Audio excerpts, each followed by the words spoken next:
প্রীতি রুমে এসে ফ্রেশ হতে যাবে তখন ওর হাত ধরে কেউ টান দিল। প্রীতি তার না দেখেই তার স্পর্শে বুঝে গেল মানুষটা আর কেউ নয়, রোহান। প্রীতি চোখ বন্ধ করেই বলল, কি হচ্ছে রোহান? হাতটা ছাড়ো। রোহান আচমকা প্রীতি দেয়ালের সাথে চেপে ধরল। রোহানের প্রতিটা শ্বাস প্রীতির মুখের উপর পড়ছে। রোহান প্রীতির হাতটা চেপে ধরে রাখল। প্রীতির আর বুঝতে বাকি রইল না যে রোহান ড্রিঙ্কস করেছে। আজ রোহানকে খুব বিরক্ত লাগছে প্রীতির কাছে। আজ প্রীতির মন বারবার বলছে অন্য কারো বউ হয়ে অন্য কাউকে ভালোবাসা পাপ আর স্পর্শ তো দূরের কথা। আর ভুলে গেলে চলবে না যে রোহান ঠকিয়েছে, সে এখন অন্য কারো স্বামী হতে যাচ্ছে। নিজেকে কঠোর হতে হবে, রাহাতকে ঠকাবো না আমি রোহানের মিথ্যে ভালোবাসার জন্য। কথাগুলো ভাবতেই প্রীতি ধাক্কা দিয়ে রোহানকে সরিয়ে দিল। রোহান নিজেকে সামলাতে না পেরে পড়ে গেল। প্রীতি কাঁদছে আর বলছে, আপনার কি লজ্জা নেই রোহান শেখ? নিজের ভাবিকে এইভাবে ড্রিঙ্কস করে এসেছি। ভুলে যাবেন না আমি আপনার ভাবি হয়। আর আপনার ভালোবাসার অভিনয় এখন আর আমি কাঁদি না। আর যেই মেয়েটার সাথে আপনার বিয়ে হচ্ছে তাকে অন্তত আমার মতো ঠকাবেন না। বেরিয়ে যান আমার রুম থেকে, এখনই বেরিয়ে যান, চিৎকার করে বলল প্রীতি। রোহান রুম থেকে বেরিয়ে গেল। প্রীতি দরজা লাগিয়ে ফ্লোরে বসে পড়ল। একদম কাঁদবি না প্রীতি, তোকে এই মিথ্যে ভালোবাসার মায়া থেকে বের হতে হবে। তোকে মানতে হবে তুই রাহাতের বউ। তুই একটা বৈধ সম্পর্কে জড়িয়ে আছিস, রাহাত স্বামী হিসেবে মানতেই হবে তোর। ভুলে যেতে হবে রোহান শেখ নামে একটা জঘন্য মানুষ তোর জীবনে কখনো ছিল। বিড়বিড় করে কথাগুলো বলল প্রীতি। রোহান রুমে এসে দরজা লাগিয়ে কাউকে ফোন দিল। হ্যালো। Thank you Nazifa. কেন রোহান? বিয়ের মিথ্যে অভিনয় করার জন্য। রোহান আজকে কি তুমি প্ল্যান মোতাবেক ওই কাজটা করেছ? মাত্র করে আসলাম। রোহান কেন করছো এমন? তুমি জানো প্রীতি তোমাকে কতটা জঘন্য ভাববে আর ঘৃণা করবে এই কাজটার জন্য? আমি তো চাই তাই নাজিফা। আমার মনে হচ্ছে তোমার সবাইকে সবকিছু বলে দেওয়া উচিত রোহান। আজ প্রীতিকে দেখে বুঝতে পারলাম ও কতটা কষ্ট পেয়েছে আমাকে তোমার পাশে দেখে। প্লিজ ওকে সবাইকে বলে দাও, তাহলে প্রীতি হয়তো কষ্ট পাবে কিন্তু তোমাকে এইভাবে ঘৃণা তো করবে না। প্রীতি আমাকে যত ঘৃণা করবে ততই তাড়াতাড়ি রাহাত ভাইকে নিয়ে সুখে থাকতে পারবে। তুমি শুধু আমার সঙ্গে থাকো প্লিজ। আমি তোমার সঙ্গে সবসময়ই থাকব। তুমি নিজের খেয়াল রেখো। ওকে, আল্লাহ হাফেজ। আল্লাহ হাফেজ। প্রীতি ফ্রেশ হয়ে নিজের লম্বা চুলগুলো ছেড়ে দিল। পুরো পিঠে ছড়িয়ে রইল চুলগুলো। বারান্দায় গিয়ে দাঁড়াল। ইস, গরম কফি খেতে ইচ্ছে করছে, এখন নিচে গিয়ে বানিয়ে নিয়ে আসি বলে পিছনে ফিরে দেখল রাহাত হাতে 2 কাপ কফি নিয়ে দাঁড়িয়ে আছে। আপনি কেন ভয় পেয়ে গেলে? না। প্রীতির দিকে 1 কাপ কফি এগিয়ে দিল রাহাত আর প্রীতি নিয়ে নিল। আচ্ছা, আপনি কিভাবে জানলেন আমার কফি খেতে ইচ্ছে করছিল? রাহাত প্রীতির পাশে এসে দোলনায় বসল। আমি যখন বারান্দায় দাঁড়িয়ে থাকি তখন আমারও কফি খেতে ইচ্ছে করে খুব। একবার রুমে এসে দেখলাম তুমি বারান্দায় দাঁড়িয়ে আছো, তাই নিচে গিয়ে কফি বানিয়ে আনলাম। আমার মনে হলো তোমারও হয়তো কফি খেতে ইচ্ছে করছে। সত্যি কফি খেতে খুব ইচ্ছে করছিল। মম, আপনি তো খুব ভালো কফি বানান। অসাধারণ। Thank you. এখন থেকে প্রতিদিন আমাকে কফি বানিয়ে খাওয়াবেন। জি না। কেন? একদিন আমি বানিয়ে খাওয়াবো আর একদিন তুমি। ওকে ডান। বাট আমি আপনার মতো এত ভালো কফি বানাতে পারি না। তা তো খেলেই বুঝব। এইভাবে কথা বলতে বলতে হঠাৎ রাহাত খেয়াল করল প্রীতি কোনো কথা বলছে না। রাহাত তাকিয়ে দেখল প্রীতি রাহাতের কাঁধে মাথা রেখে ঘুমিয়ে গেছে। এত তাড়াতাড়ি ঘুমিয়ে পড়ল আমার বউটা। সারাদিনের ক্লান্তিতে হয়তো তাড়াতাড়ি ঘুমিয়ে গেছে। আচ্ছা বউ, এত মায়াবী কেন তুমি? দিন দিন পাগল করে দিচ্ছ আমাকে। ঈশ্বর, তুমি কবে আমাকে ভালোবেসে বলবা তোমাকে বুকে নিতে? জানো বউ, খুব ইচ্ছে করে তোমাকে বুকের মধ্যে খুব শক্ত করে জড়িয়ে ধরে রাখতে।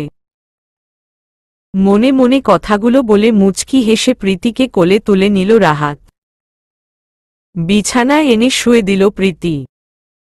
তারপর কাঁথা জড়িয়ে দিল প্রীতির গায়ে।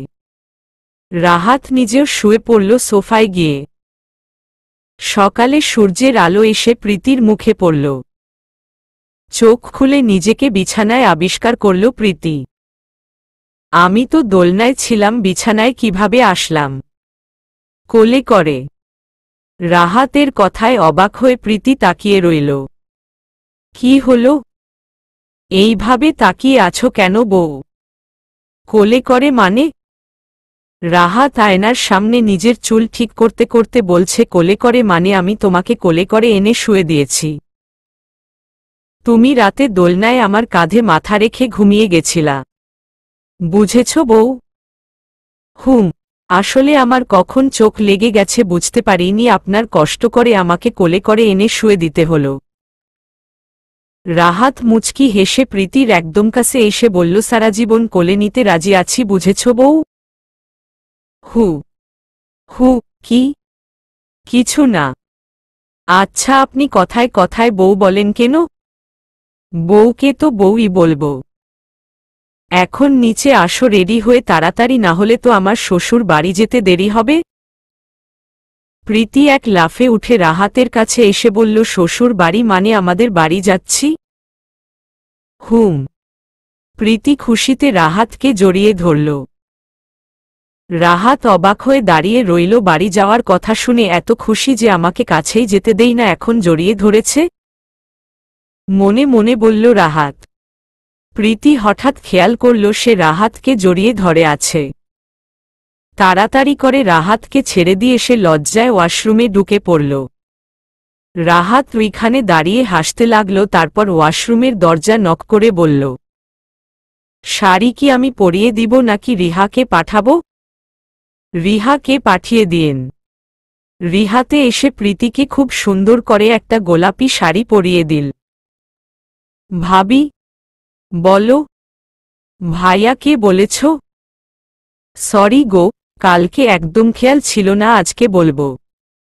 ভাবি পিয়াস চাচ্ছে 1 সপ্তাহের মধ্যে বিয়ে যেন হয়, কারণ আর 2 সপ্তাহ পর ও চলে যাবে। ঠিক আছে, আমি বলবো তোমার ভাইয়াকে। তুমি একদম চিন্তা করো না। রিহা প্রীতিকে জড়িয়ে ধরল।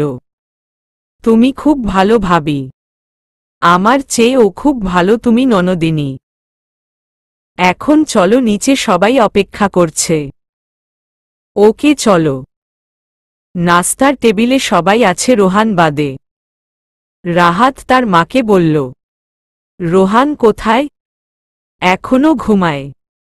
কেন, ওর কি শরীর খারাপ মা? আমার শরীর একদম ভালো আছে, চেয়ারে বসতে বসতে বলল রোহান। সবাই নাস্তা শেষে যার যার রুমে চলে গেল। প্রীতি রুমে এসে বসতে না বসতেই রাহাত আসল, চলো আমরা শপিং করতে যাব। আমরা তো বাসায় যাব এখন। বাসায় কি খালি হাতে যাব নাকি? তাহলে কিভাবে যাবেন? আমার বউটা এখনো সত্যিই একটা পুচকি, সবার জন্য গিফট কিনব। এখন চলো আমার সাথে। আমি পুচকি না বউ, তুমি যদি এখন রাগ করো তাহলে কিন্তু দেরি হয়ে যাবে যেতে। ওকে চলুন। রাহাত আর প্রীতি মিলে প্রীতির পরিবারের সবার পছন্দমতো গিফট কিনল। তারপর বাসায় এসে প্রীতি আর রাহাত রেডি হয়, সবার কাছ থেকে বিদায় নিয়ে বের হলো প্রীতির বাসায় যাওয়ার জন্য। রাহাত আর প্রীতি গাড়িতে বসে আছে। রাহাত ড্রাইভ করছে। প্রীতি জানালা দিয়ে তাকিয়ে বাহিরের সৌন্দর্য উপভোগ করছে আর রাহাত প্রীতির দিকে কিছুক্ষণ পর পর তাকিয়ে তার বেগুনি পরীর সৌন্দর্য উপভোগ করছে। আচ্ছা পুচকি। কি? না না পুচকি না প্রীতি। হাসছ যে? আপনার মুখটা দেখে। আমার মুখটা দেখে হাসার কি হলো? ভ্রু কুঁচকে বলল রাহাত। আমি যখন রাগ দেখাইছি তখন আপনার মুখটা ভয় একদম বাচ্চাদের মতো হয়ে গিয়েছিল। কথাটা বলে আবার হাসতে লাগল প্রীতি। এইভাবে সবসময় হেসো বেগুনি পরি। তোমার দুঃখজনক মুখটা আমাকে খুব কষ্ট দেয় আর তোমার হাসিজনক বুকটা আমার হৃদয় শান্তির ঢেউ এনে দেয়। ড্রাইভ করছে আর সামনের দিকে তাকিয়ে কথাটা বলল রাহাত। রাহাতের কথা শুনে প্রীতি আবার জানালা দিয়ে বাহিরের দিকে তাকিয়ে রইল একদম নিশ্চুপ হয়ে। এইভাবে কিছুক্ষণ নীরবতা রইল দুজনের মাঝে। নীরবতা ভেঙে রাহাত আবার প্রীতিকে ডাক দিল। প্রীতি বাহিরের দিকে তাকিয়ে বলল, বলুন। ফুচকা খাবে? রাহাত জানে প্রীতি ফুচকা খেতে খুব পছন্দ করে, কারণ সে তার বেগুনি পরীটাকে প্রথম ফুচকা খাওয়া দেখেই প্রেমে পড়েছিল। তার পরীটা যখন ফুচকা খাচ্ছিল তখন পরীটার মুখটা আরো সুন্দর লাগছিল। না খাবো না। রাহাতের দিকে না তাকিয়ে বলল প্রীতি। কেন খাবে না? ভালো লাগছে না।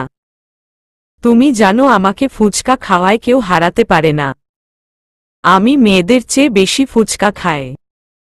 তাই নাকি? হুম, তাই। তাহলে চলুন কম্পিটিশন হয়ে যাক। চলো। রাহাত আর প্রীতি দুইজনে 30টা করে মোট 60টা ফুচকা খেল। কেউ কাউকে হারাতে পারল না। প্রীতি আর রাহাত গাড়িতে এসে বসল। বাব্বা, আপনি এত ফুচকা খেতে পারেন? প্রীতি। হুম, আমার কাছে ফুচকা অনেক ভালো লাগে। আগে লাইক করতাম না, কিন্তু একদিন একটা ফুচকা পাগলিকে দেখে ফুচকার প্রেমে পড়ে গেলাম। কে সেই ফুচকা পাগলি? হেসে জিজ্ঞেস করল প্রীতি। আমার পাশেই বসে আছে ফুচকা পাগলিটা, যার ফুচকা খাওয়া দেখে আমি ফুচকার প্রেমে পড়ে গেছি। রাহাতের কথায় লজ্জা পেয়ে প্রীতি আর কিছু বলল না। গাড়ি এসে প্রীতিদের বাসার কাছে পৌঁছাল। প্রীতি আর গাড়ি থেকে নেমে ব্যাগগুলো নিয়ে নিল। তারপর দুজনে মিলে উপরে চলে গেল। প্রীতির মা রান্নাঘরে রান্না করছে, মেয়ে আর জামাই আসবে তাই। প্রীতির বাবা সোফায় বসে পেপার পড়ছে। হঠাৎ কলিং বেলের আওয়াজে তিনি গিয়ে দরজা খুলে দিলেন। প্রীতি তার বাবাকে দেখে জড়িয়ে ধরল বাবা বলে। তার বাবা ও মেয়েকে দেখে খুশিতে চোখের জল ফেলতে লাগলেন। বাবা, মেয়ে দরজায় দাঁড়িয়ে খুশিতে কাঁদছ আর আমার জামাইটাকে দরজায় দাঁড় করিয়ে রেখেছ, কাজটা কিন্তু ভালো করো নাই তোমরা। প্রীতির মায়ের কথায় প্রীতি বাবা, রাহাত মা সবাই হেসে দেয়। রাহাত ভিতরে এসে প্রীতির বাবা মার পা ছুঁয়ে সালাম করল। আচ্ছা, তোরা রুমে গিয়ে ফ্রেশ হয়ে নে, আমি নাস্তার ব্যবস্থা করছি। প্রীতির মা। মা, এখন আমরা কিছু খাবো না। প্রীতি। কেন রে মা? খাবি না কেন? প্রীতির বাবা। বাবা, তোমার জামাই আসার সময় আমার সাথে ফুচকা নিয়ে কম্পিটিশন করেছিল। কে জিতল? প্রীতির মা। কেউ নয় মা, আমাদের মধ্যে ড্র হয়েছে। রাহাত। কি বলো জামাই, তুমি এত ফুচকা খেতে পারো? আমার মেয়ে তো ফুচকা পাগলি। তুমিও কি আমার মেয়ের মতো ফুচকা পাগল নাকি? প্রীতির বাবা। প্রীতির বাবার কথা শুনে সবাই আবার হো হো করে হেসে উঠল। প্রীতি আর রাহাত প্রীতির রুমে আসল। নীরব বাসায় নেই। নীরব বাসায় আসলে সবাইকে একসাথে গিফটগুলো দেওয়া হবে। প্রীতি রুমে এসে রাহাতকে বলল, আপনি ফ্রেশ হয়ে আসুন আগে, তারপর আমি ফ্রেশ হব। রাহাত প্রীতির কথায় আগে ফ্রেশ হতে গেল। প্রীতি বিছানায় গা এলিয়ে দিয়ে ভাবতে লাগল, আমরা মানুষ চিনতে কত ভুল করি। যে আমাদের সত্যিকারে ভালোবাসে তাদের ভালোবাসা আমরা কখনো বুঝি না, আর যে মিথ্যা ভালোবাসে আমরা তাদের একটু ভালোবাসার জন্য তাদের পিছনে ছুটে চলে যায়। রোহান শেখ, আর ছুটব না তোমার মিথ্যে ভালোবাসার পিছনে। আর রাহাতের মতো এত ভালো মানুষটা কেউ ঠকাবো না আমি। হে আল্লাহ, আমাকে একটু রহমত করো। আমি যে জীবনে দুটানায় পড়ে আছি। আমার যে কারো মনে কষ্ট দেওয়ার একটুও ইচ্ছে নেই। আমি যদি দূরে চলে যাই তাহলে আমার পরিবার, রাহাতের পরিবার, রাহাত সবাই কষ্ট পাবে। আমি তাদের কষ্ট দিতে চাই না। আমি যেন রাহাতকে স্বামীর অধিকার দিতে পারি। আমার কষ্টের জন্য আমি অন্য কাউকে কষ্ট পেতে দিব না। রোহান ভালো থাকুক নাজিফাকে নিয়ে, আর আমি যেন ভালো থাকতে পারি রাহাতকে নিয়ে। কথাগুলো ভাবতে ভাবতে চোখ দুটো বন্ধ করল প্রীতি। কি হলো, ফ্রেশ হবে না? রাহাতের কথায় প্রীতি চোখ খুলে রাহাতের দিকে তাকিয়ে বলল হু। প্রীতির এক সেট 3 পিচ নিয়ে চলে গেল ফ্রেশ হতে। রাহাত ফ্রেশ হয়ে ড্রয়িং রুমে গিয়ে নীরব আর বাবার সাথে আড্ডা দিতে লাগল।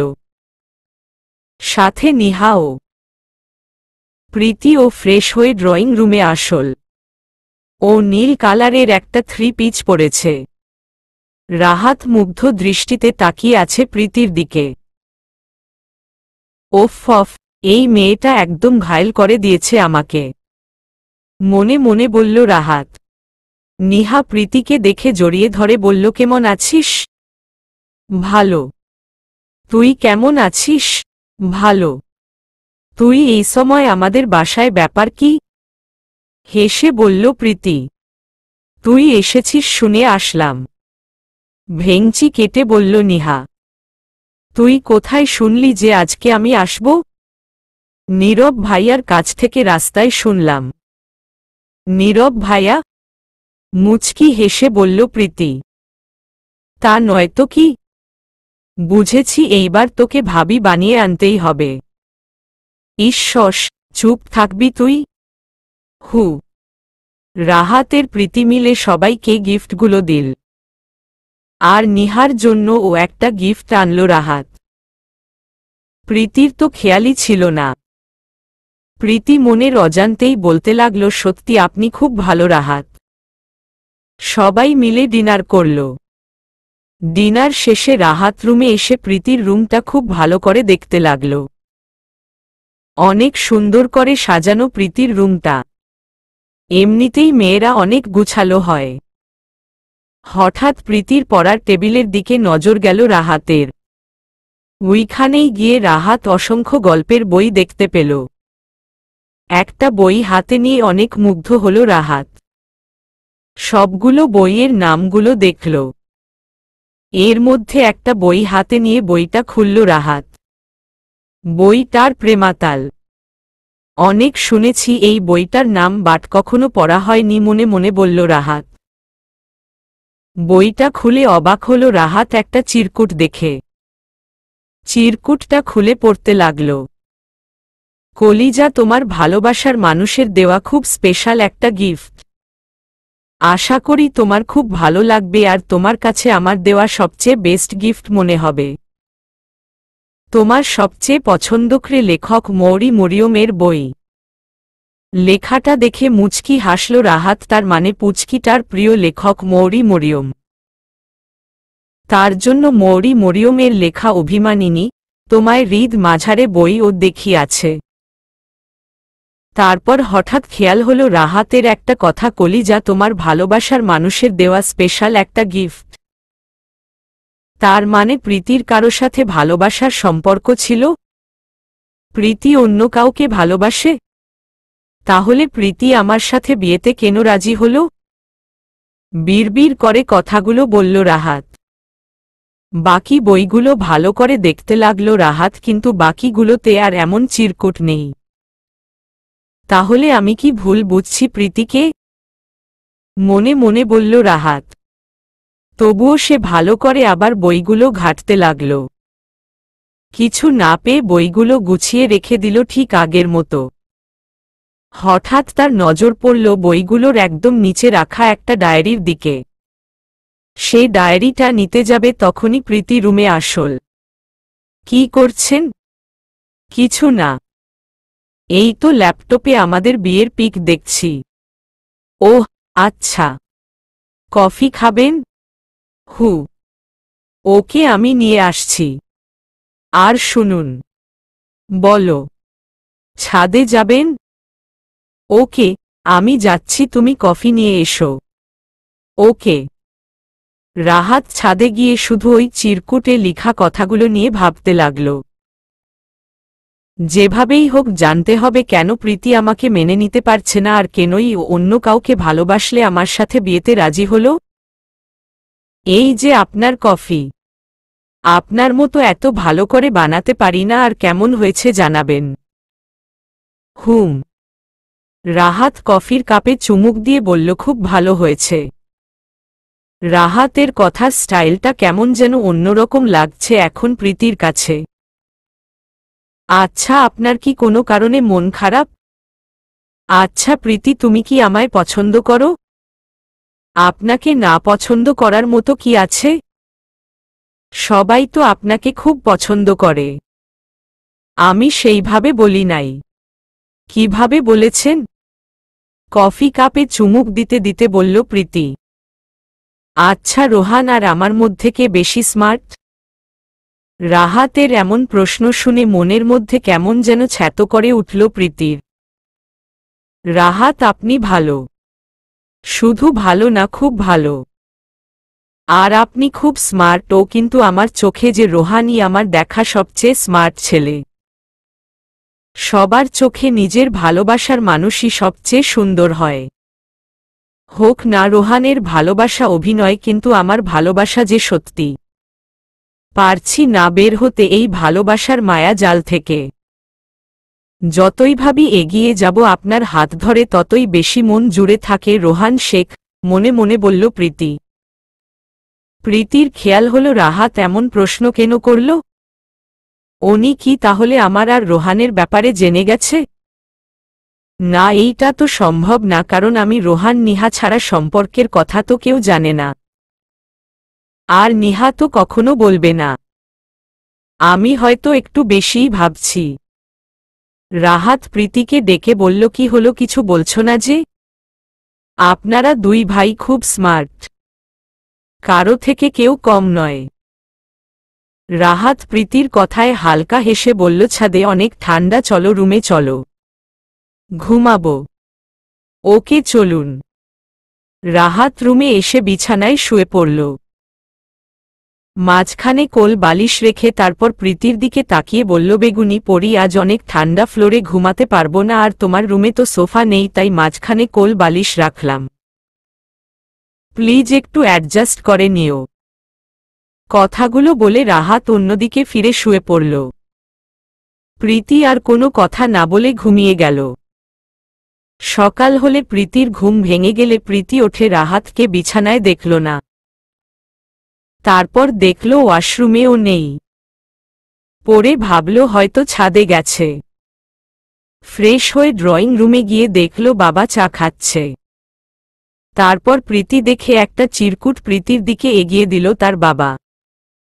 প্রীতি তার বাবার দিকে তাকিয়ে বলল, কি এইটা বাবা?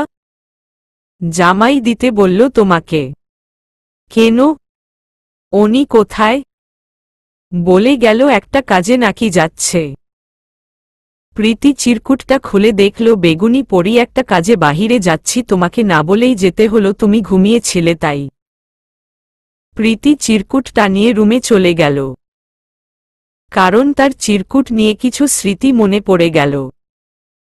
বাবার সামনে চোখের জল ফেলতে চায় না, তাই রুমে চলে আসল। রাহাত এয়ারপোর্টে দাঁড়িয়ে আছে একজনের মুখোমুখি। আজ তার চোখে হাজারো প্রশ্ন, সামনে দাঁড়িয়ে থাকা মানুষটা ঠিকই বুঝতে পারছে। রাহাত হাতে থাকা ডায়েরি সামনের মানুষটার দিকে এগিয়ে দিল। রোহান ডায়েরিটা হাতে নিয়ে কিছু বলতে যাবে, তার আগেই রাহাত বলে উঠল, এখানে নয়, নিরিবিলি একটা জায়গাতে বসে আজ শুনব তোর না বলা সব কথা, চল। সকালবেলা মায়ের ফোন পেয়ে রাহাত ছুটে আসল এয়ারপোর্টে। যেই ছেলে আজ পর্যন্ত দেশের বাহিরে কোথাও যায়নি, এমনকি পড়ালেখার জন্য সবাই মিলে জোর করেও লন্ডন পাঠাতে পারেনি, সেই ছেলে আজ কাউকে না জানিয়ে লন্ডন চলে যাচ্ছে, সেইটা ভালোভাবে মেনে নিতে পারেনি আফসানা বেগম। তাই চিন্তিত হয়ে সাথে সাথে ফোন দিল বড় ছেলেকে। একমাত্র রাহাতই পারে রোহান মনের কথা বের করে আনতে, কারণ বড্ড ভালোবাসে সে তার ভাইটাকে। রাহাত আর রোহান একটা নিরিবিলি জায়গায় এসে বসল।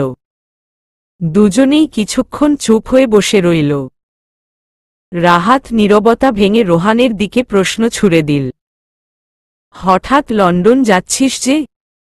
রাহাত, এমনিতেই ভালো লাগছিল না, ভাবলাম কিছুদিন গিয়ে ঘুরে আসি। আর ওইখানেই কিছু করার প্ল্যানিং করছি। হালকা হেসে বলল রোহান। মিথ্যে বলছিস রোহান? মিথ্যে কেন বলবো ভাই? তুই তো জানিস তোর মিথ্যে কথা বুঝতে আমার 1 মিনিটও সময় লাগে না। আমার সত্যি কিছুদিন গিয়ে ঘুরে আসতে ইচ্ছে হলো।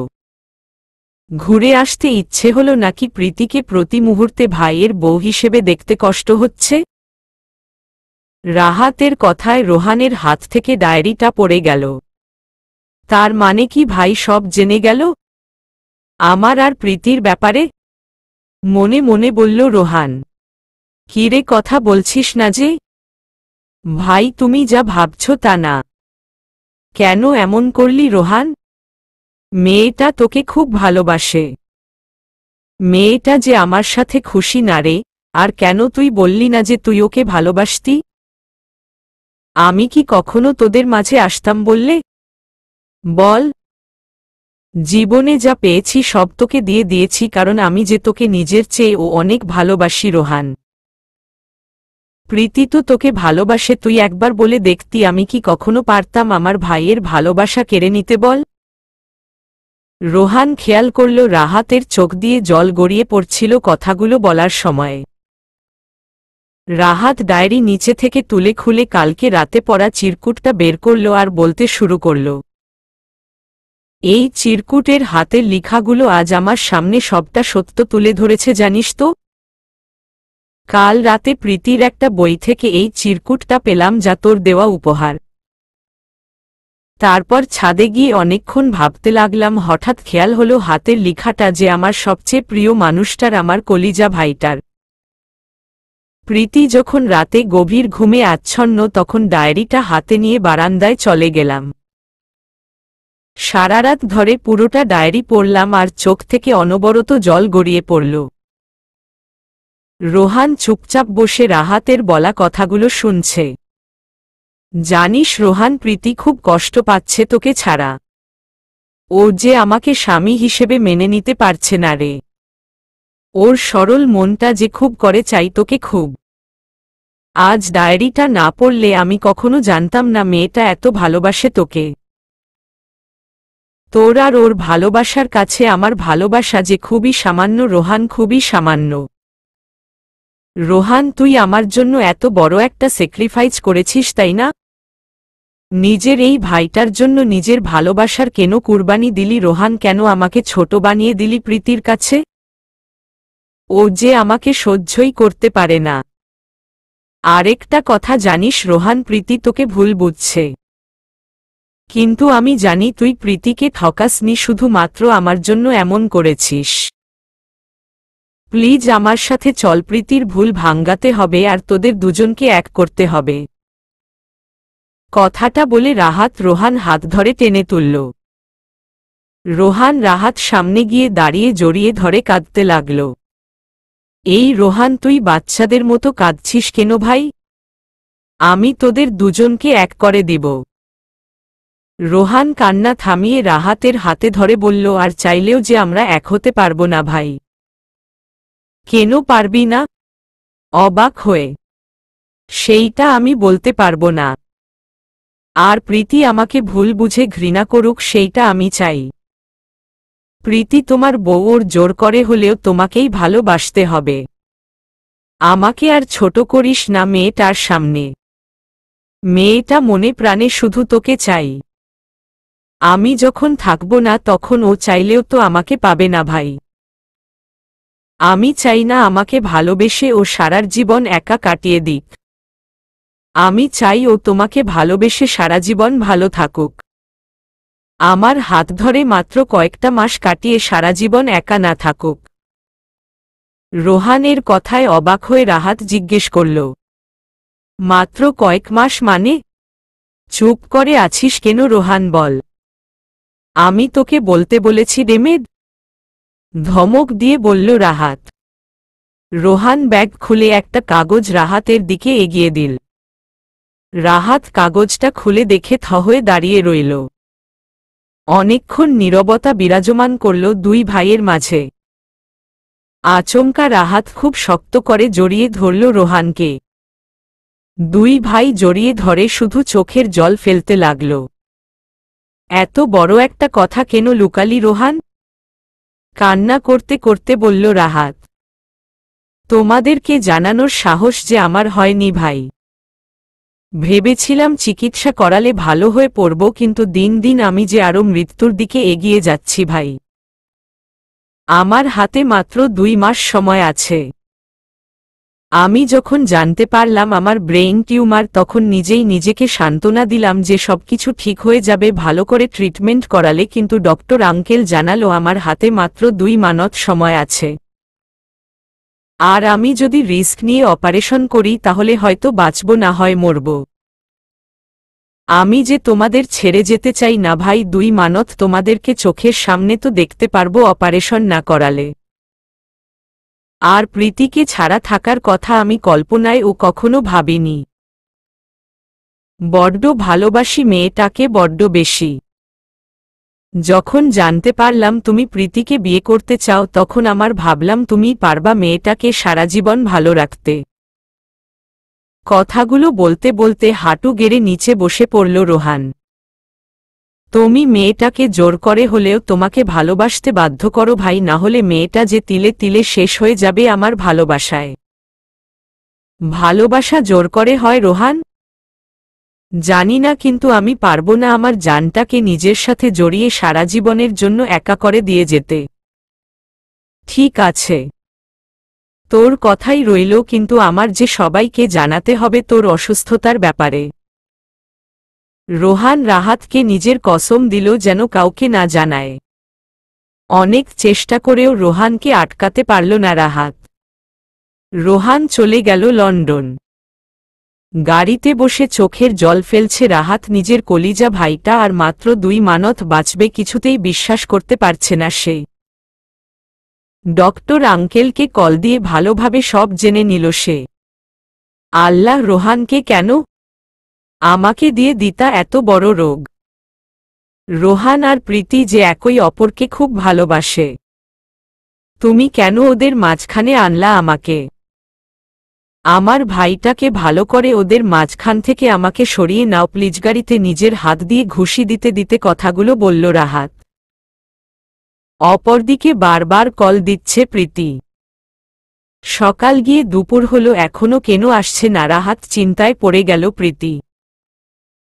রাহাত ফোনটা রিসিভ করে বলতে শুরু করল, বাসায় চলে যাব, তোমাদের বাসার নিচে আছি, গাড়ি নিয়ে তাড়াতাড়ি চলে আসো।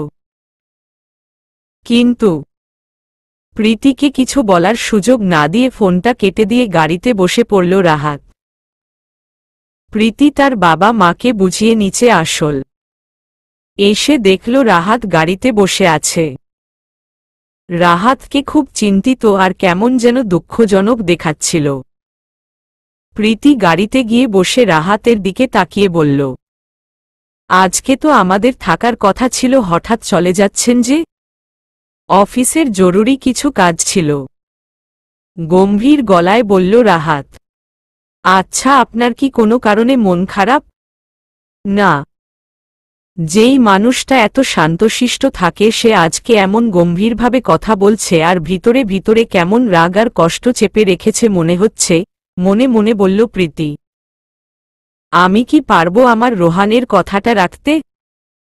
আমি কি পারবো প্রীতি জোর করে আমাকে ভালোবাসতে বাধ্য করতে? রোহান, কেন দিলি এমন কসম আমায়? তোর প্রীতি যে শুধু তোকে ভালোবাসে, আমাকে নয়, মনে মনে বলল রাহাত। আপনার সাথে একটা কথা ছিল। প্রীতি। রোহান সামনের দিকে তাকিয়ে ড্রাইভ করতে করতে বলল, কি কথা বলো? জানি না আপনি কি ভাববেন, তবুও আমার বলা জরুরি। প্রীতি কি তাহলে আজকের ওর আর রোহানের ভালোবাসার কথা বলবে? ওর কথা শুনে আমি নিজের কষ্ট চেপে রাখতে পারব? মনে মনে রাহাত। কি কথা বলবা, তাড়াতাড়ি বল। আসলে রিহার ব্যাপারে কিছু বলতে চাই। আপনি তো আমার চেয়ে ভালো পিয়াস ভাইকে চিনেন, আপনার তো খুব ভালো ফ্রেন্ড। তো? অবাক হয়ে রাহাত। রিহা আর রাহাত ভাইয়া একে অপরকে ভালোবাসে। পিয়াস ভাইয়া তো কানাডা চলে যাবে, তাই চাইছিল সামনের সপ্তাহে রিহাকে তাদের বাড়ির বউ বানিয়ে নিতে। প্রীতির কথা শুনে রাহাত ওর দিকে চোখ বড় বড় করে তাকাল। কি হলো, আপনি এইভাবে তাকাচ্ছেন কেন? ভয় ভয় প্রীতি। রিহাকে বলো পিয়াস যেন কালকে ওর মাকে নিয়ে বাসায় আসে বিয়ের কথা পাকা করতে।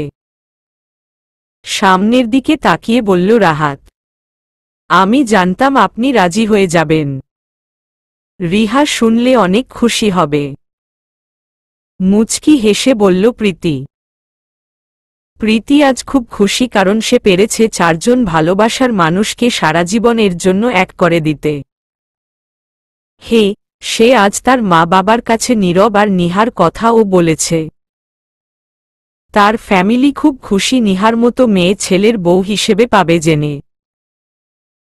প্রীতি নিজের ভালোবাসার মানুষকে পায়নি বলে কি হয়েছে, চারজন ভালোবাসার মানুষকে এক করতে পেরেছে ভেবে মনের মধ্যে একরকম শান্তি বিরাজ করতে লাগল তার।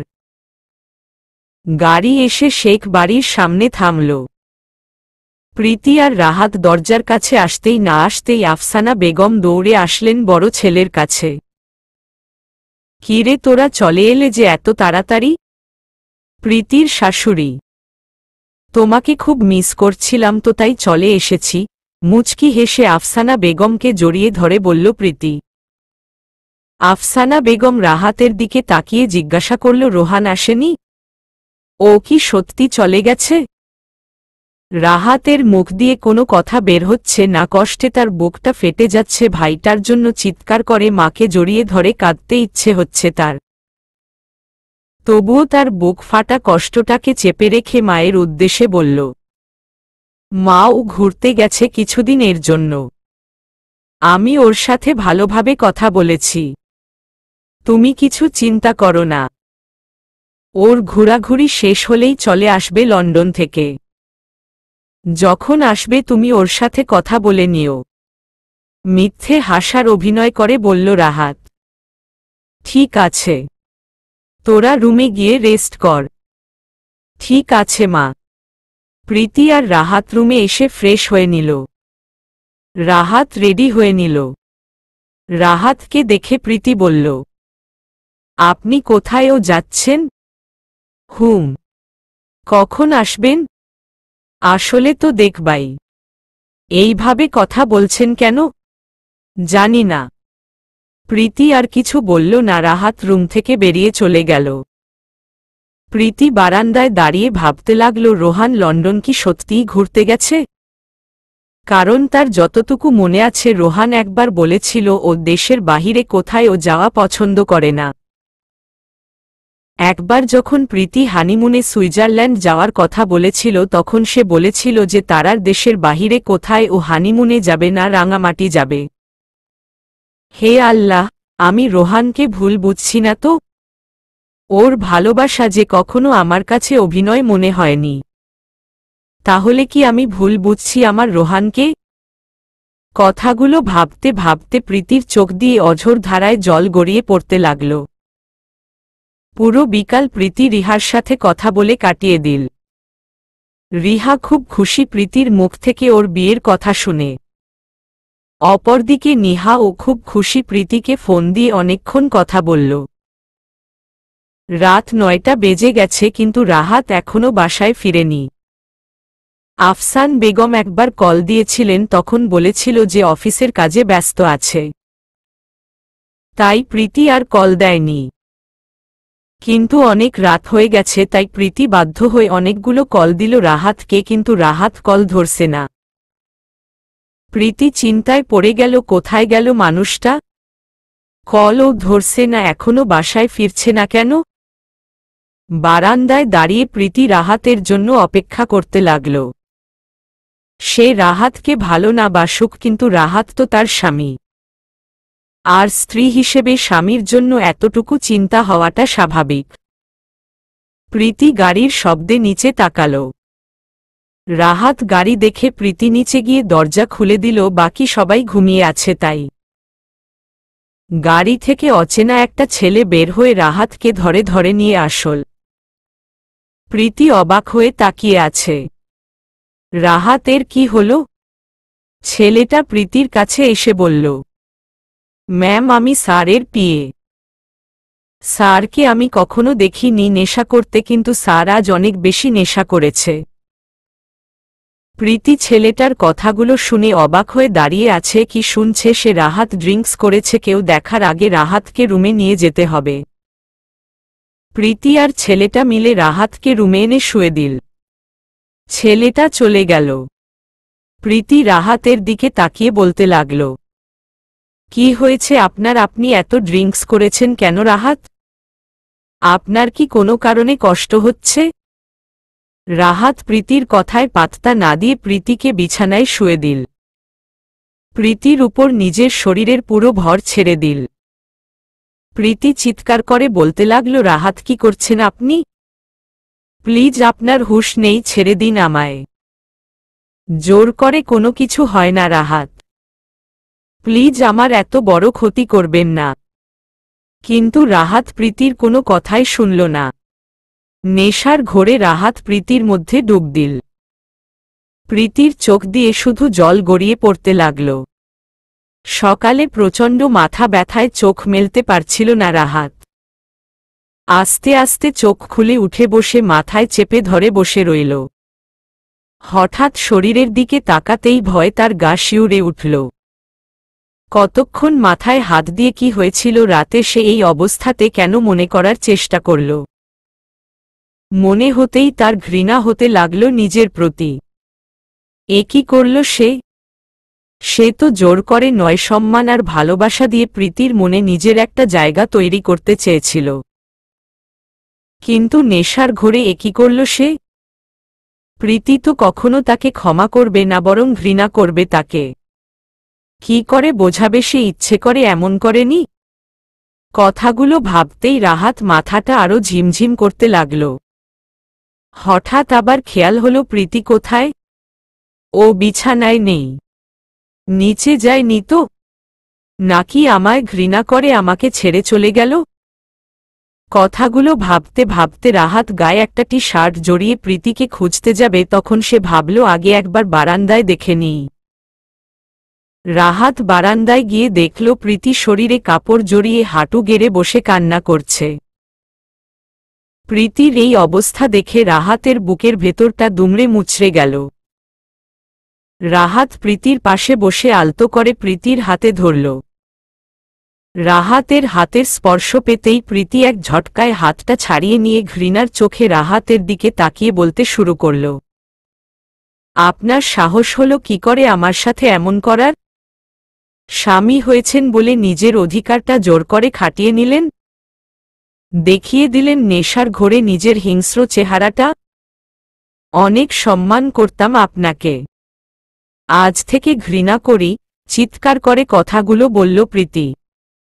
রাহাত প্রীতির কথাগুলো শুনে সেইখানে চুপ করে বসে রইল, আর কিছু বলল না।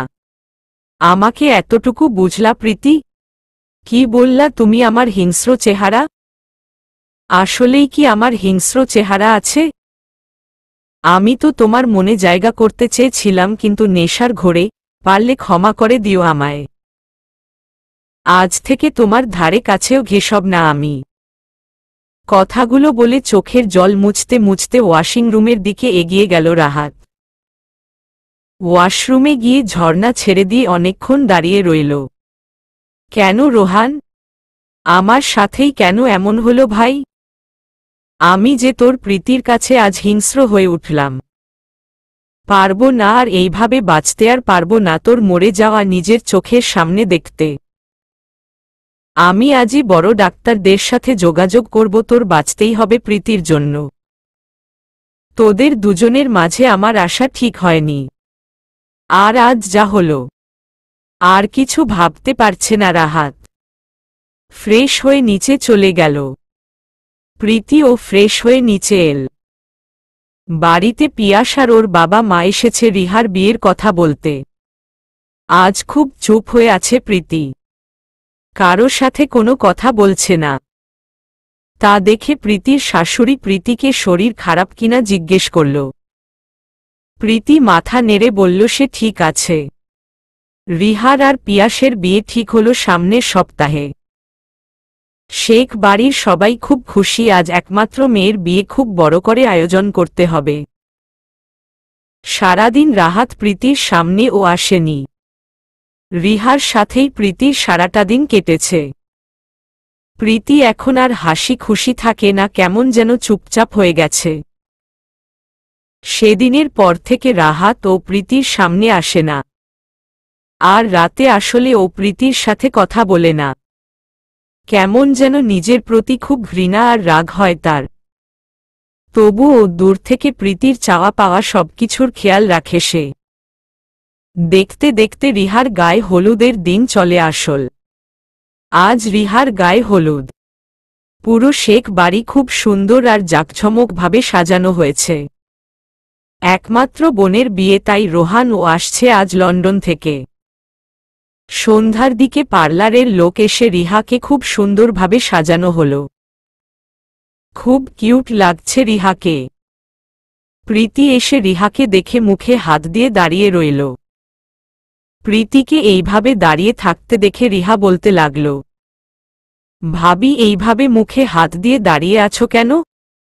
ভ্রুকুটি কুঁচকে। আমাকে সুন্দর লাগছে না তাই না? একদম পেতনির মতো লাগছে তাই না? পেতনিকে তো পেতনিই লাগবে। রোহানের গলার আওয়াজ শুনে রিহা আর প্রীতি দুজনেই অবাক হয়ে তাকিয়ে রইল তার দিকে। রিহা দৌড়ে গিয়ে রোহানকে জড়িয়ে ধরল। ভাইয়া তুমি এসেছ? আমি তো ভেবেছিলাম তুমি আসবে না। রিহা, আমার একমাত্র বোনের বিয়ে, আমি কি না এসে থাকতে পারি? একদমই না, হি হি করে হেসে বলল রিহা। আচ্ছা ভাইয়া, আমাকে কি পেতনির মতো লাগছে? কে বলেছে? রোহান শেখ বলেছে। রোহান শেখটা আবার কে? এই যে আমি যাকে জড়িয়ে ধরেছি সে। এ কি অবস্থা হয়েছে রোহানের? ওকে এমন দেখাচ্ছে কেন? চোখের নিচে কালো দাগ পড়ে গেছে, অনেক শুকিয়ে গেছে ও, আর কেমন যেন অসুস্থ দেখাচ্ছে ওকে। আচ্ছা, ওর কি শরীর খারাপ? আমি কি ওকে একবার জিজ্ঞেস করব? ভাবি। রিহার ডাকে ভাবনার জগৎ থেকে বেরিয়ে আসল প্রীতি। হ্যাঁ বলো, কি ভাবছ? কিছু না। দেখো না ভাইয়া আমাকে পেতনি বলছে। তুমি জানো আমি মুখে হাত দিয়ে দাঁড়িয়েছিলাম কেন? কেন ভাবি? কারণ তোমাকে এত কিউট লাগছে যে আমি তোমার প্রেমে পড়ে গেছি। ছেলে হলে উঠিয়ে নিয়ে বিয়ে করে ফেলতাম। প্রীতির কথা শুনে রিহা আর রোহান হেসে দিল। প্রীতি রুম থেকে বেরিয়ে যেতে নিলে রোহান প্রীতি বলে ডাক দিল। রোহানের ডাকে থমকে গেল প্রীতি। এতদিন পরে তার রোহান তাকে নাম ধরে ডেকেছে। প্রীতি রোহানের দিকে না ফিরে বলল, হুম বলেন। কেমন আছো প্রীতি? দেখতেই তো পাচ্ছেন। হুম, আমি কেমন আছি জিজ্ঞাসা করবা না? হুম, কেমন আছেন? এই তো ভালো, খুব ভালো আছি। খুব বেশি। তোমার কাছে কিছু চাই? আমার কাছ থেকে আরও কিছু কেড়ে নেওয়ার জিনিস আছে আপনার রোহান শেখ। আসলে প্রীতি, আমি চাই তুমি আমাকে ক্ষমা করে দাও। আমি তোমাকে অনেক কষ্ট দিয়েছি। তোমার ক্ষমা না পেলে যে মরেও শান্তি পাব না। কথাটা বলে রোহান চলে গেল। এতক্ষণ দূর থেকে আড়ালে রোহান আর প্রীতির বলা কথাগুলো শুনল রাহাত, আর অপরদিকে দরজার কাছে দাঁড়িয়ে রিহা। আল্লাহ আমার দুই ভাইয়ের কষ্ট দূর করে দাও তুমি, আর প্রীতি ভাবি খুব ভালো মেয়ে, ওকে আর কষ্ট পেতে দিও না আল্লাহ। রিহা। প্রীতি রুমে এসে রোহানের কথাগুলো ভাবতে লাগল। কি বলল রোহান, আমার ক্ষমা না পেলে মরেও শান্তি পাবে না? হে আল্লাহ, রোহানের কিছু হয়নি তো? না না, এ কি আজেবাজে কথা ভাবছি আমি।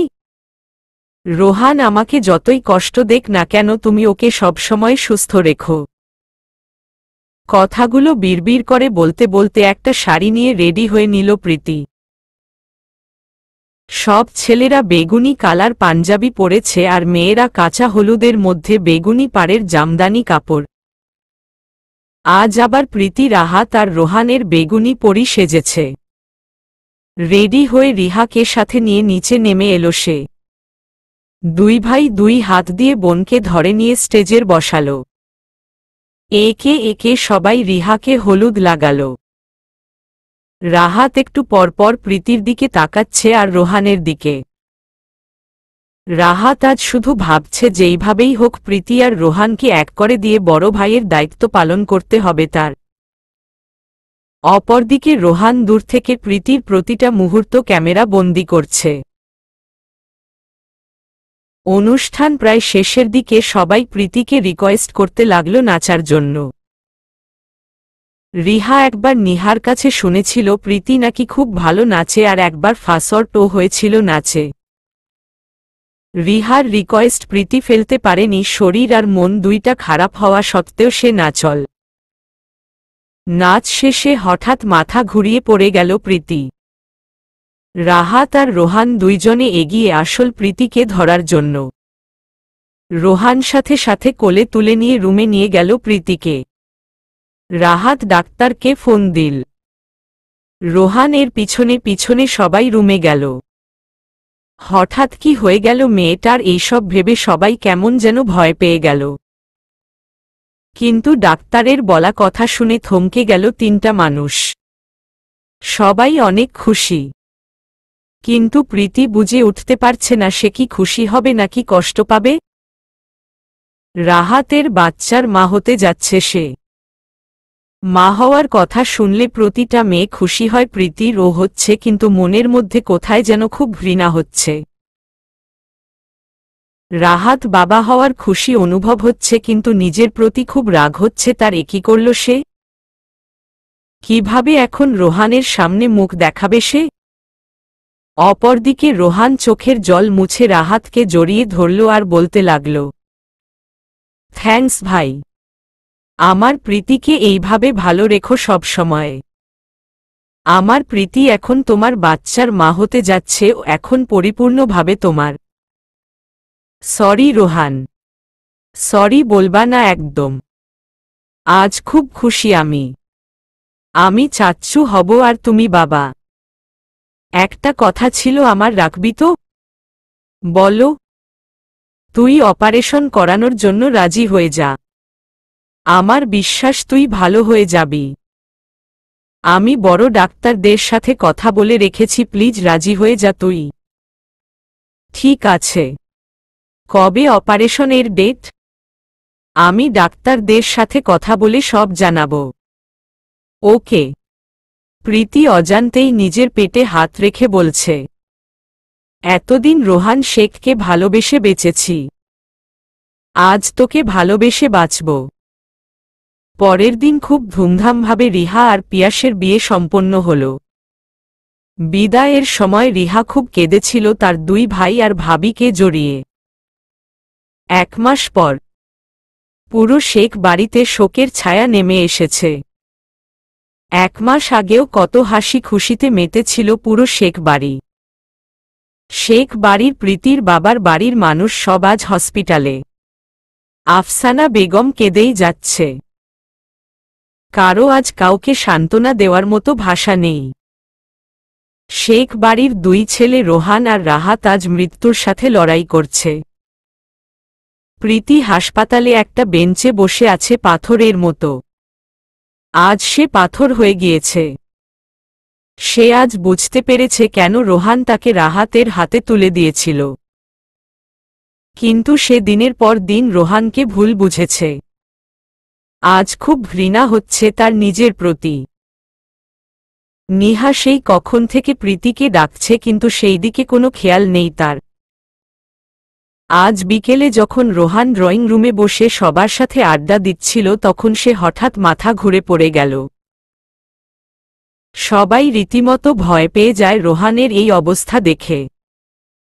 রাহাত সাথে সাথে ডাক্তারকে ফোন দিয়ে বলল, তখন ডাক্তার জানালো রোহানকে অপারেশন না করালে রোহান বাঁচবে না, আর অপারেশন করালেও বাঁচার চান্স আছে কিনা সেটা অপারেশন করানোর পরই বোঝা যাবে। ততক্ষণে বাসার সবাই জেনে গেল রোহানের ব্রেইন টিউমার অনেক আগে থেকেই, কিন্তু সে কাউকে জানায়নি। প্রীতি রোহানের এই অবস্থা দেখে সবার সামনে কান্নায় ভেঙে পড়ল। রাহাত প্রীতিকে সামলে নিয়ে রোহানকে নিয়ে হসপিটালে গেল। বাড়ির সবাই রাহাতের সাথে হসপিটালে আসল। প্রীতি নিহাকে জড়িয়ে ধরে কাঁদছে শুধু। নিহা অনেক বুঝালো প্রীতিকে যে এই অবস্থায় কান্না করলে এইভাবে শরীর খারাপ হবে, কিন্তু প্রীতির রোহানের এই অবস্থা সহ্য হচ্ছিল না, খুব কষ্ট হচ্ছিল তার। রাহাত হসপিটাল থেকে বেরিয়ে গাড়ি নিয়ে কোথায় যেন চলে গেল। নিজের কষ্ট চেপে রাখতে পারছিল না রাহাত। একটা জায়গায় নীরবে কতক্ষণ বসে আবার হসপিটালের উদ্দেশ্যে বেরিয়ে পড়ল সে, কিন্তু ভাগ্যের কি পরিহাস, চিন্তিত হয়ে গাড়ি চালানোর কারণে ট্রাকের সাথে ধাক্কা খেল তার গাড়ি।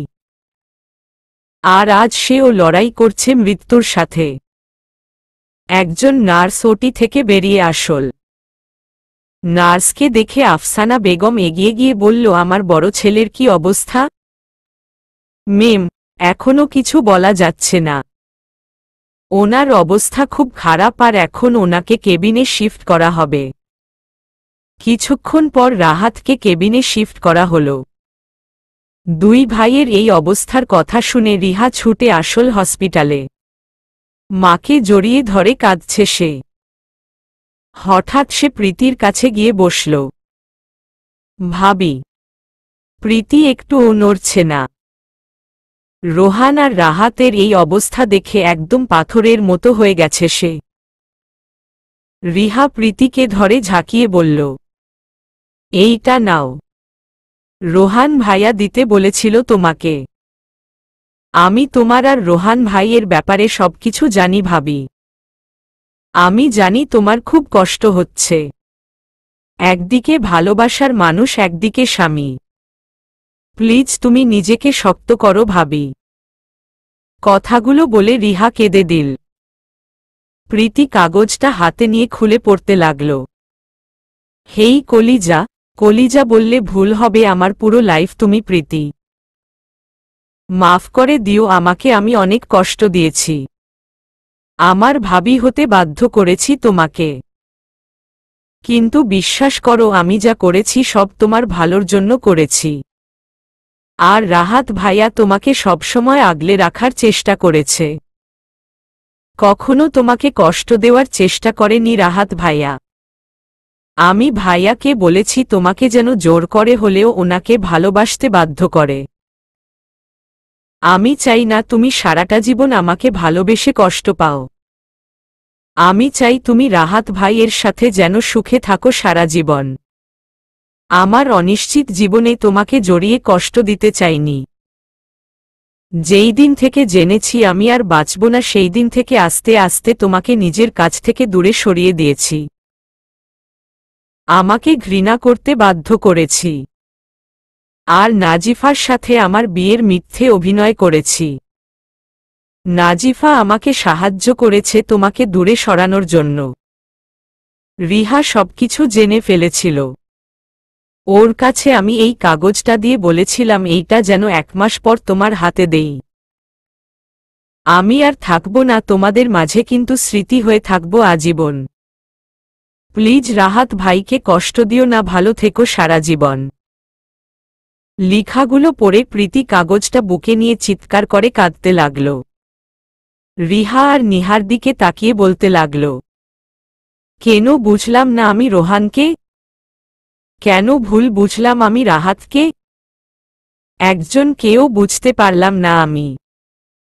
কারো ভালোবাসা পাওয়ার অধিকার নেই আমার। রিহা প্রীতিকে পানি খাইয়ে দিল। প্রীতির শরীর অনেক খারাপ হয়ে গেছে। আফসানা বেগম প্রীতির দিকে তাকিয়ে কাঁদতে লাগল আর বলতে লাগল, মেয়েটা কত কষ্ট পেয়েছে কিন্তু কখনো মুখ ফুটে কিছু বলেনি। আজ ও কত কষ্ট সহ্য করছে। আল্লাহ কেন আমার দুই ছেলেকে আজ এমন অবস্থায় এনেছে। আমার ছেলে দুইটা চোখের সামনে আজ মৃত্যুর সাথে লড়ছে। কিছুক্ষণ পর একজন নার্স এসে বলল, রাহাত সবাইকে কেবিনে ডাকছে। সবাই কেবিনে গিয়ে রাহাতের দিকে তাকিয়ে কাঁদতে লাগল। রাহাত তার মায়ের হাতটা ধরে বলল, রোহানের কি অবস্থা? এখনো ডাক্তাররা ওটি থেকে বের হয়ে আসেনি। তুমি কেঁদো না মা, আমি রোহান দুজনই ভালো হয়ে যাব খুব তাড়াতাড়ি। আফসানা বেগম আঁচলে মুখ লুকিয়ে কাঁদতে লাগল। রাহাত প্রীতির দিকে তাকিয়ে বললে, একটু কাছে এসে বসবে? প্রীতি রাহাতের কাছে গিয়ে বলতে লাগল, আপনি আমাকে ক্ষমা করে দেন, আমি না বুঝে অনেক কিছু বলেছি, অনেক কষ্ট দিয়েছি, অনেক খারাপ ব্যবহার করেছি। আপনি সুস্থ হয়ে ফিরুন, আর কখনো আমি এমন করব না। কেঁদে কেঁদে কথাগুলো বলল প্রীতি। তুমি ও আমাকে ওই রাতের জন্য ক্ষমা করে দিও, আর নিজের খেয়াল রেখো। কান্না করলে তোমার আর আমার সন্তানের ক্ষতি হবে। হালকা হেসে বলল রাহাত, আমি জানি আপনি ইচ্ছে করে করেননি। আপনি সুস্থ হয়ে আসুন, এইসব নিয়ে পরে কথা হবে। সবাই একটু বাহিরে যাবে, আমার বাবা আর মার সাথে কিছু কথা আছে। সবাই বাহিরে চলে আসল। অপরদিকে ডাক্তার ওটি থেকে বেরিয়ে এসে বলল, রোহানের অবস্থা খুব খারাপ। রোহানের বাঁচার চান্স খুবই কম। ডাক্তারের কথা শুনে প্রীতি কাঁদতে কাঁদতে বেহুশ হয়ে পড়ল। 5 বছর পর কবরস্থানে একটি কবরের পাশে দাঁড়িয়ে কাঁদছে একটা ছেলে। দৌড়ে এসে একটা বাচ্চা ছেলে পিছন থেকে ছেলেটাকে জড়িয়ে ধরল বাবাই বলে। ছেলেটা বাচ্চাটার দিকে ফিরে বাচ্চাটাকে জড়িয়ে ধরল। তারপর বাচ্চাটার কপালে গালে অনবরত কিস করতে লাগল। বাচ্চাটা ছেলেটার দিকে তাকিয়ে বলল, আচ্ছা বাবাই, তুমি সবসময় এখানে আসো কেন? এখানে তোমার আমার আপন একজন মানুষ ঘুমিয়ে আছে যে আমাদের খুব ভালোবাসত। আমাদের ভালোবেসে নিজের ভালোর চিন্তা করেনি কখনো। আমাদের ভালোবাসত বাবাই। তোমার মাম্মাকে আমাকে খুব ভালোবাসত, এই মানুষটা তোমাকেও। আচ্ছা বাবাই, উনি এইখানে ঘুমিয়ে থাকেন কেন? আমাদের সাথে দাদা দাদুর সাথে বাসায় থাকে না কেন? উনি আর আমাদের সাথে থাকতে পারবে না বাবা। উনি এইখানেই ঘুমিয়ে থাকবে সব সময়। ওহ বাবা, উনি আমার কি হয়? ছেলেটা আচমকা বলে উঠল, বাবা হয়। তারপর হাত দিয়ে নিজের চোখের জল মুছে নিল। বাবাই, তুমি তো আমার বাবা, তাহলে উনি আমার বাবা হয় কিভাবে? উনি ও তোমার বাবা হয়। বড় বাবা। বড় বাবাই? আচ্ছা, তুমি কার সাথে এসেছো এখানে? মাম্মা নিয়ে এসেছে। ওই দেখো মাম্মা দাঁড়িয়ে আছে। প্রীতি লাল কালার একটা শাড়ি পরে আছে। তাকে একদম পরীর মতো লাগছে আজ। রোহান আর রাহাতের বেগুনি পরী আজ লাল শাড়ি পরেছে। ছেলেটা বাচ্চা ছেলেটাকে কোলে তুলে নিয়ে প্রীতির দিকে এগিয়ে আসল। রিহাবকে তুমি এইখানে কেন নিয়ে আসছো প্রীতি? রিহাব খুব জেদ করছিল আপনার কাছে আসার জন্য। রোহান শেখ। রিহাব শেখটা আপনার মতোই জেদি হয়েছে। আর রাহাত শেখের মতো হয়েছে দেখতে একদম। কথাটা বলার সময় প্রীতির চোখ দিয়ে জল গড়িয়ে পড়ল। রোহান রিহাবকে গাড়িতে বসিয়ে প্রীতি নিজের বুকের সাথে চেপে ধরল। কাঁদছ কেন? তোমাকে কাঁদতে দেখলে একদম ভালো লাগে না। এমনিতেই আমার কারণে 5 বছর আগে খুব কষ্ট পেয়েছ। রাহাত ভাই আজ আমার জন্য না ফেরার দেশে চলে গেল। শেষবারের মতো একটুও কথা বলতে পারলাম না ভাইটার সাথে। তোমার কোনো দোষ নেই রোহান, প্লিজ নিজেকে আর কখনো দোষী মনে করবে না। গাড়িতে বসো। হুম। রোহান প্রীতি রিহাবকে নিয়ে পার্কে আসল। রিহাব অন্য বাচ্চাদের সাথে খেলা শুরু করল। প্রীতি আর রোহান একটা বেঞ্চে বসল। প্রীতি রোহানের কাঁধে মাথা রেখে বসল। রোহান রিহাবের দিকে তাকিয়ে বলল, প্রীতি। হুম। রিহাব একদম রাহাত ভাইয়ের প্রতিচ্ছবি, তাই না? হুম। আচ্ছা, রিহাব যদি কখনো জানতে পারে আমি ওর আসল বাবাই না?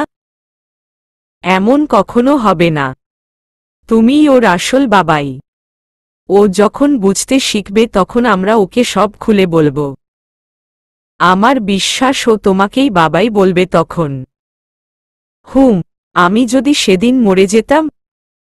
আর কখনো এমন বলবা না রোহান। রাহাতের প্রতি অনেক সম্মান ছিল আমার, কিন্তু আমি ওনাকে ভুল বুঝলাম। আজও খুব ঘৃণা হয় নিজের প্রতি, রাহাতের মনটা বুঝতে পারিনি। কিন্তু তিনি মনের মধ্যে সম্মানের স্থানে থাকবে আজীবন। 5 বছর আগে সেদিন হাসপাতালে প্রীতি চোখ খুলে নিজের হাতের মুঠোয় রোহানের হাতটা দেখতে পেল। দেখল রোহান বেডে শুয়ে আছে, তার হাতটা ধরে। প্রীতি রোহানের দিকে তাকিয়ে দেখল রোহান চোখ বন্ধ করে রেখেছে। তারপর সামনে তাকিয়ে দেখল নিহা দাঁড়িয়ে আছে। প্রীতি নিহা বলে ডাকতে যাবে তখন নিহা হাত দিয়ে ইশারা দিয়ে বলল চুপ হতে। তারপর আলতো করে রোহানের হাত থেকে প্রীতির হাত ছাড়িয়ে নিয়ে প্রীতিকে বাহিরে নিয়ে আসল নিহা। চল। কোথায়?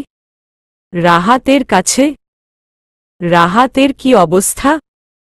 আগে তুই চল আমার সাথে। নিহা প্রীতিকে নিয়ে রাহাতের কেবিনে আসল।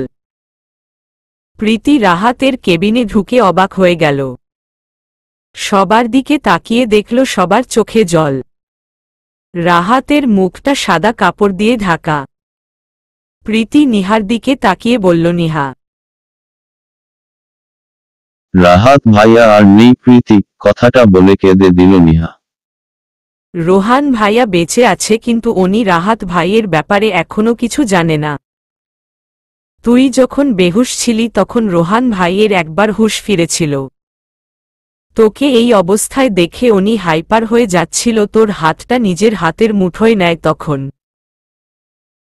2 দিন পর রোহানকে বাড়িতে আনা হয়, তখন সে রাহাতের ব্যাপারে জানতে পেরে নিজেকে দোষী করতে লাগল রাহাতের মৃত্যুর জন্য। সবাই তাকে অনেক বুঝাল। 2 দিন ধরে প্রীতি নিজেকে রুমে বন্দি করে রেখেছিল। আফসানা বেগম রোহান আর প্রীতি আর পরিবারের বাকি সবার সামনে রোহানকে বলল, তুই কি তোর ভাইয়ের বলা শেষ কথাটা রাখবি রোহান? কি কথা মা? রাহাত মৃত্যুর আগে আমাকে আর তোর বাবাকে বলে গিয়েছে ওর মৃত্যুর পর যেন তোর হাতে প্রীতির হাতটা তুলে দেই। তুই প্রীতিকে বিয়ে কর বাবা। আমরা সবাই চাই তোরা 2 জন একসাথে যেন সুখে থাকতে পারিস।